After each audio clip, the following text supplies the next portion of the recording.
plates behind me exploded. Then, something fell to the ground. It was a bullet.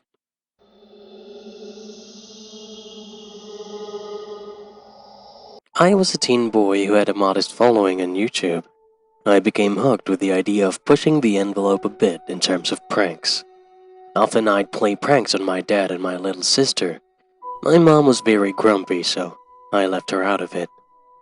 At first, it was pretty and stupid little things like replacing the sugar with salt. My dad hated that so much.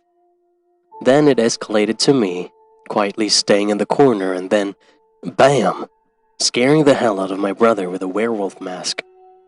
The views spike every time I level up the pranks.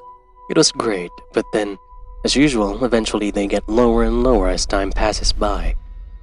This made me really agitated. I needed to step up my game. But who will be my unfortunate target? I was thinking about these when I saw my weird old neighbor outside my window. He was watering the plants in his garden. He was very proud of his flowers. I waved at him. Instead of acknowledging me, he just stared at me with a piercing look. What is wrong with this guy? He needs to lighten up. That's when it hit me. I will prank my neighbor. It's a stupid idea in hindsight, one that I will regret forever. But at the time, I was desperate for views, and so I hatched a plan. I once again sat near my window and saw him gardening again. This time I was live streaming his reaction to my YouTube channel. And then I heard a loud scream. I heard curse words. He was turning red with anger. There were cut flowers and stem all over his lawn. Of course, I didn't cut his garden. I am not that mean. It was flowers I bought for the prank. But it worked, and guess what? My live audience of 40 people loved it. Some even gave me stickers for the broadcast. Without thinking, I said, "Oh yeah!" When someone dropped $50 on my live stream. He heard it, looked at my direction, and put two and two together immediately that I was the one who did this.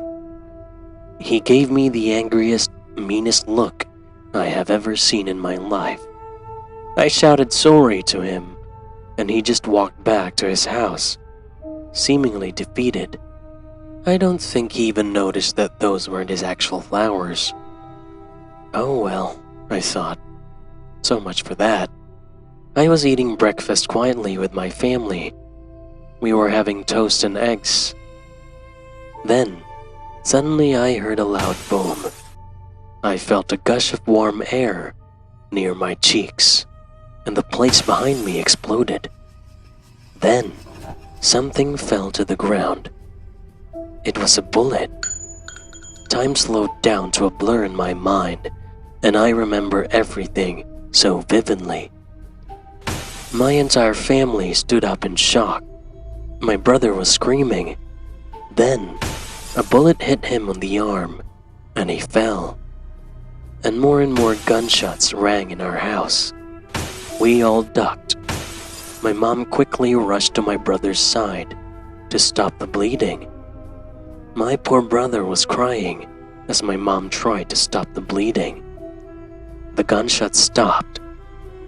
My mom told my dad to call 911, but all we heard were gurgling sounds. I slowly moved across the counter to see my dad twitching, and then I saw it. A wound on his neck, bleeding out. My mom screamed. She slowly reached up for the phone, still on the table, but then another gunshot. She recoiled. She quickly managed to snatch the phone on the second try and dial 911. Once she got on the phone with the cops, she gave it to me so she can focus on my dad, holding him in place and trying to stop the bleeding from the side of his neck.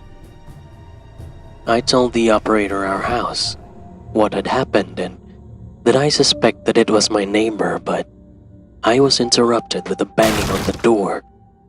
The guy is trying to break the door down.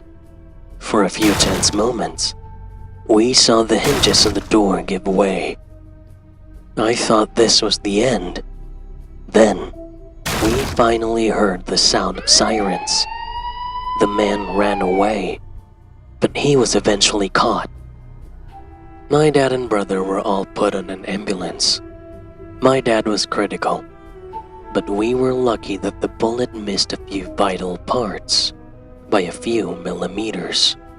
I suffered seeing him with a tube down his neck for a good few weeks, but luckily, he survived. Not the same, but still alive. He now faces a long jail sentence, but as luck would have it, he would die of a heart attack after just a few months in custody.